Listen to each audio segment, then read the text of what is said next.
Hello, hello, હા જીજુ છે? મહેશ નો છે કાકા, તમારા શાળાનો. મહેશ, હા જીજુ. હું છે? જીજુ, મેં સાબરમતી જેલમાં આવ્યો છું. કમલા, હું કરી નાખ્યું તે? કશું નહીં કર્યું, પ્રવાસમાં આવ્યો છું જેલ જોવા. આ બધી કઈ સંસ્થાઓ સાથે તું સંકળાયેલો છે? પ્રવાસમાં જેલ જોવાય? ડુંગર બુંગર જો. અરે સાંભળો ને જીજુ, એક ખતરનાક ખબર તમને આપી છે. હમ. અહીંયા છે ને જેલમાં એક કેદી છે, કેદી. હા, તે કેદી જો હોય કે ચીકુ પકાવવા ના મૂક્યા હોય. હા, તે મને ખબર છે, પણ તમે સાંભળો ને, તો આ કેદી છે ને, કેદી, એનો એક હાથ નથી, હા, તે એક પગ પણ નથી, હા એક આંખ પણ નથી. હા, ત્યાં તે શું પણ? તે તમને ખ્યાલ ના આવ્યો?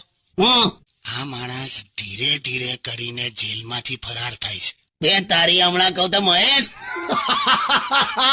ઓહ, સાંભળ્યું ને? તે સાંભળ્યું ને? હા, સાંભળ્યું. તે મહેશ આ ધીરે ધીરે કરીને ફરાર થાય છે, આવું બોલાય? ઘાયલ થયેલો છે, જેનો હાથ નથી, પગ નથી, આંખ નથી. આ તો કઈ ધીરે ધીરે કરીને શરીરના અંગ બહાર મોકલે છે, એવું લાગે છે તને? તો પછી જીજુ, આ જેલના સુપરિન્ટેન્ડન્ટને ઇન્ફોર્મ ના કરું? કશું કરવાની જરૂર નથી. ઓ ડોબા, ઇજ્જતના ભડાકા ના કરતો તું. સાંજે સીધો ઘેર આય, એટલે મારા નહીં હે તારા ઘેર જજે એમ. એક તો છે નહીં ને પાછી બુદ્ધિ વાપરે. ધીરે ધીરે કરીને ફરાર થાય છે કે બોલ. વાંધો નહીં.